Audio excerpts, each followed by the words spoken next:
as to what the index is up to. 25,400 holding out, but it's a flat day of trade. But it's anything but flat when we're looking at the rise of some of these new age tech stocks. From their 52-week lows, the likes of Zomato or PB Fintech or even Paytm have clocked in triple-digit returns. And we want to decode what really is fueling this rally and, more importantly, what the way ahead is for some of these companies. Sunil Subramaniam, market expert, joins in, and we've also got Ashi Anand, founder and CEO at IME Capital. Thank you so much for taking the time out. And Sunil, really the list of stocks is only getting quite extensive. Do you think that one of the reasons that we're seeing this sort of flavor returning to some of these stocks, because remember at the time of listing, it wasn't all rainbows and butterflies because there were lots of question marks regarding valuations, etc., is that now that there's a clear path to profitability? Partly that, but partly also I think that there's so much liquidity in the market that what is very obvious has already been priced in. So I think now liquidity is chasing that which is going to deliver in the future and taking a punt. It's a risk. Not all of these bets will pay off, but because of the excess liquidity, sectors like an infra, the story of infra story has been there for so long that it's all in the price. So if somebody wants to make extra money out of it, right, it's looking difficult because those valuations are well priced in. In fact, some would say very rich. Whereas in these, the story of the future is coming through. So even if you say buy 5 of these and 1 or 2 of them pay off, it'll pay off on the risk reward framework. So I think it's a combination of those things that there is excess liquidity also available, and liquidity always finds its levels, right? And that's what is playing off here. Second is the path to profitability you mentioned. I would say that these businesses take time to build core potential. And I think when they were launched, there was hype. And then you saw that the actual realities were not catching up. But now you're seeing that the world is changing, that the businesses that Zomato and these Nykas and these companies are actually getting ground level. A third small factor I would point out here is the composition of the investors who are buying. So you've seen this strong rise in demat accounts, and which is largely the youth. As you know, India is the youngest country, and you're getting this large number of youth coming who are willing to take this risk. So they are not traditional conservative investors. So the youth, when they have money, and the kind of SIP flows are also into small and mid cap. So fund managers are also having to look at these kind of names because that's where you search. So I think it's a risk reward play that's playing out right now, where the perceived reward is much higher than the risk. And with liquidity in hand, that's getting a chance to be acted out in the playing field. Actually, put through Sunil. But Ashi, if I could get you in on the discussion. I mean, there's the likes of Zomato, Paytm, PB Fintech, Nykaa, Cartrade, and I could go on with the list. Considering you track this space very, very closely, and we've all known as to kind of, the question marks that have raised throughout their journey since listing. Now, at these current valuations, where is it that out of this list you still find value on the table? So I think we've been very strong bulls on the space ever since the launch of our fund in Feb 2023.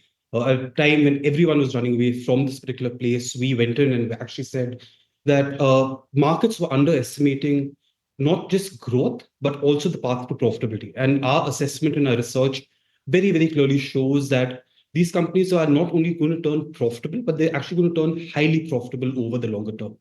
Now, when we're looking at valuations and after the very sharp run-ups that you've seen over the last year and a half, at current valuations, is this still kind of scope ahead? We actually very strongly believe so. And I think to understand valuations, you really need to look at what's happening in the underlying, what's happening in the underlying industries. Each of these companies are basically solving better ways for people to transact across industries. It's easier to buy insurance policy on a Policy Bazaar as compared to via an agent. It's easier to order food on Zomato vis-a-vis ordering phone in the restaurant. Every single new age digital platform is solving for a customer need. And you're seeing a tremendous amount of value migration away from traditional businesses towards new age platforms. And this is something that we believe is just the start.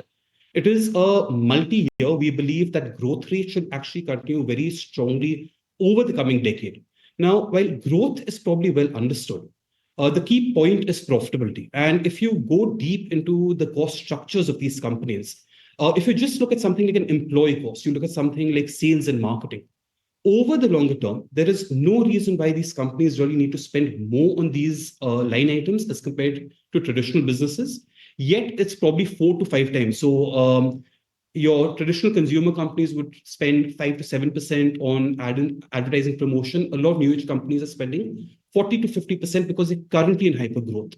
Fast forward 7, 10 years down the line, these ratios can reduce significantly, and the amount of margin expansion that you're likely to see will actually surprise a lot of participants. So we run long-term models. We see, and I think very clearly, growth is not something that we see any issue with. We think it's still early days, but profitability is something which should surprise quite significantly. And then really the point, a Zomato at 30 billion. Can Zomato be 100 billion plus 7 to 10 years down the road? Policybazaar is currently trading about $10 billion. Is it worth a 40 billion 7 to 10 years down the road? Our numbers on very conservative projections without taking a lot of optionality that can be built on in these businesses is actually showing that quite clearly. So I think from our core thesis is that if you have companies that are growing at a very rapid pace, if they're going to be turning highly profitable, very strong free cash flows, this combination of strong growth and very healthy profitability is a very potent recipe for value creation. And when we launched the fund, we kind of believed one of the core thesis was that you saw huge value creation in US tech from 2010 to 2020. We expect listed digital platforms to do something very similar over the coming decade in India.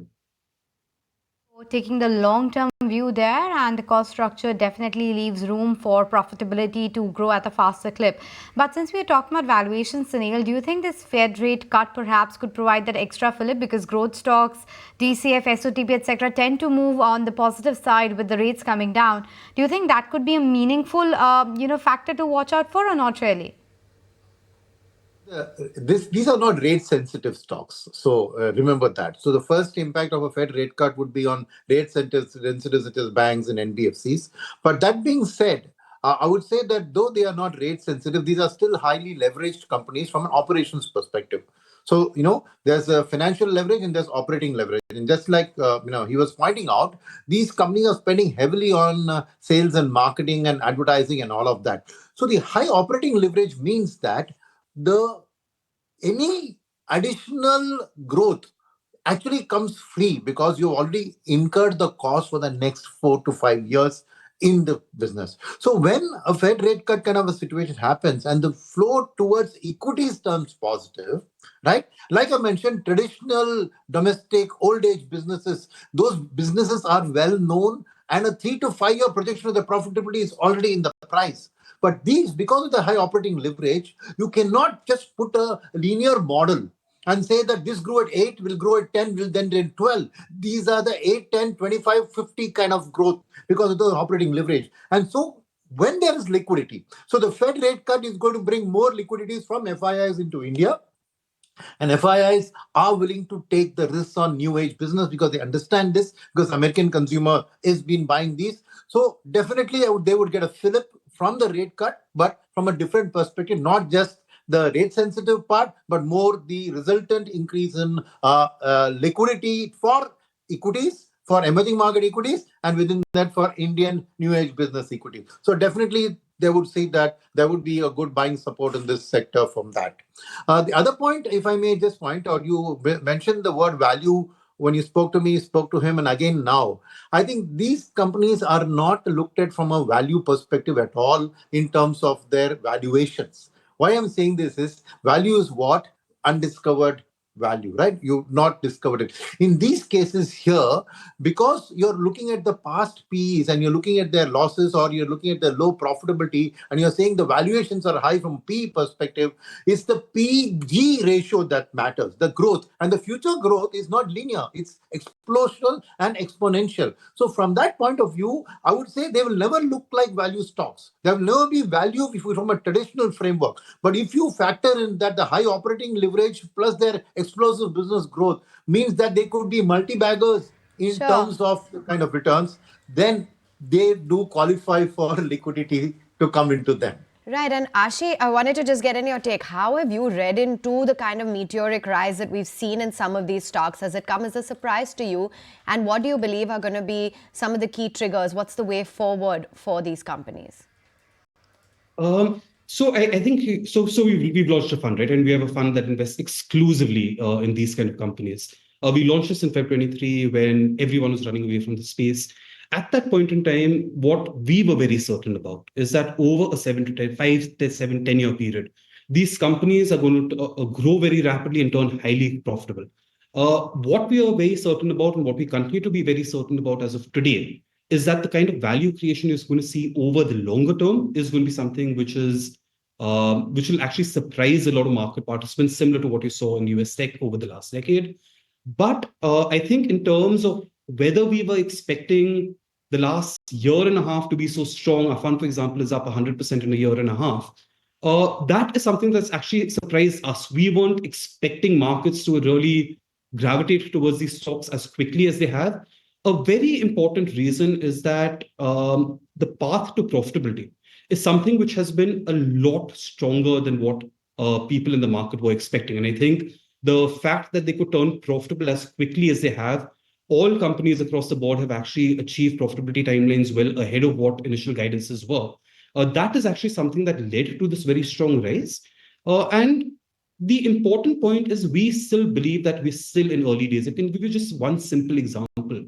Zomato executes some 75 crore orders every year. If you just introduce a 10 rupee platform fee and delivery fees have been introduced, there's not been a pushback. They've introduced small platform fees, there's not been a pushback. A 10 rupee platform fee accounts for 750 crores of incremental EBITDA. And this is just a single line item. If you go to each company, there are specific monetization levers that each of these companies have, specific areas where costs can actually be reduced outright, very strong operating leverage that can play through. So I think the very strong rise that you've seen this is greater market understanding of this kind of potential for growth and strong profitability going ahead. Sunil, both of you, thank you so much for taking the time out and speaking with us today on what's the craze behind the new age tech stocks, and well, rightfully so.